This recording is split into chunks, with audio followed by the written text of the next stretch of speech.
Today I'm going to be talking to you about grid basics. Now, if you don't know what a grid basic is, it's basically different layouts that will help you to format a composed and a unitied design for magazines, websites, newspapers, or just your own design for class or an assignment or stuff like that. So let's go ahead and get started with our first point. So our first one is format. Format is the width and height from the outer edge of the page or screen, as you can see in the image where it's from the corner to the bottom and then from the corner to the side, which is the width and the height. This helps to dictate where the placement is going to be, what format to use for a specific assignment or the information and visuals to be placed and stuff like that. This helps students format designs to create a good flow of the design for a school project or for any sort of assignment, whether it be for work, school, or for your own personal use.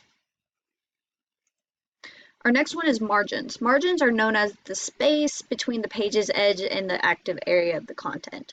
So in this first one, the active area would be this brown area right here, while the margin is this white between the outer edge of the actual layout page to the live area. This right here is the layout, and then this is also a asymmetrical margin where this would be used for like magazines or books, that sort of stuff.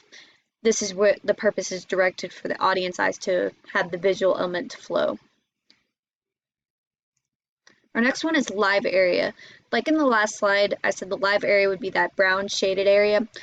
That is where the text and the images are placed to create the layout or the flow like that. So like right here or right here would be the live area where all your information and visual imaging would go to create the layout that you would need for that specific assignment, for your needs, and for your wants of how you want it to look.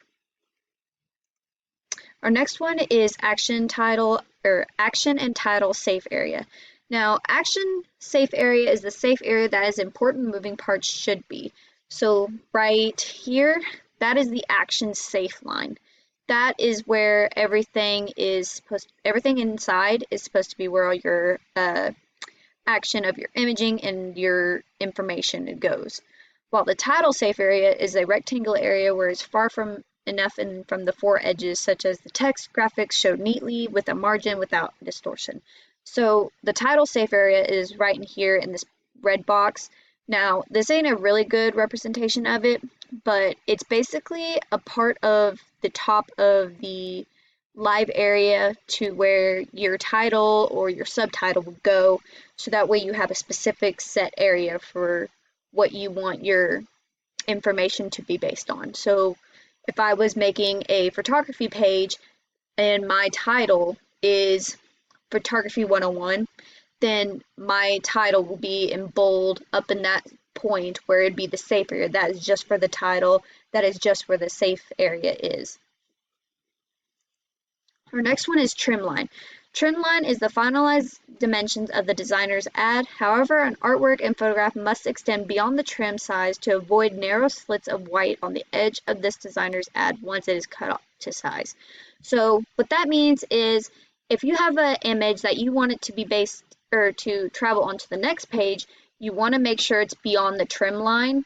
That way it looks like it's connected, so it doesn't look like it's just split in half and it's two different images on two different pages. You want it to kind of connect and flow to the next page. So like right here, this is the trim line right here, or this is a better one. This is the bleed line, safe line, and then this right here, this black area between the safety and the bleed, that is the trim line. So if you're making a, say a website and it's kind of on two pages, or sorry, if it's like a book or a newspaper or a magazine, then right here you want the image to flow over to about maybe halfway. That way you don't create a little gap in between and be mistaken as two different images when it's technically supposed to be one. Our next one is bleed. The bleed line is the proportion of the design that extends past the trim line, and the bleed line is the cutoff when the publication is trimmed to the final size. So what that means is that if you have an image or a informational text, if it's beyond the bleed line, it will be cut off from the finalization of the actual dimensions of the page, website, or book. So if it's past the bleed line, it will not be entered into the book, magazine, etc., etc. So like right here, this is the bleed line. Columns are the vertical diversions of space that are separated from each by gutters. They are the main force that helps designers place visual elements across the page. So if you have this is kind of like just like a layout to help you visualize where you want everything to go, and it helps to understand the placement for each. That way you can kind of see the flow of it and make sure it's actually united, and it's works together. It doesn't fight each other for attention. It just keeps it flowing and constant unity. Our next one is alley. Alley is the negative space between the columns of the layout. So right here, this area right here, these small little slits, those are the alleys. Those are what separate the columns, so that way it doesn't look just like one big block. Our next are gutters. Gutters are the inactive division of negative space that separate one column from another. So they are right here on the columns, these little white areas separating the peach or the blue colors and stuff like that. And that would be our last point. I hope you enjoyed this video. If it helped you, please leave a comment down below. And if you didn't quite understand, comment down below and I'll help you. I'll explain it in better terms to you. And I hope you learned what the grid basics of these would be. And I hope you enjoyed the video. And I'll see you next time.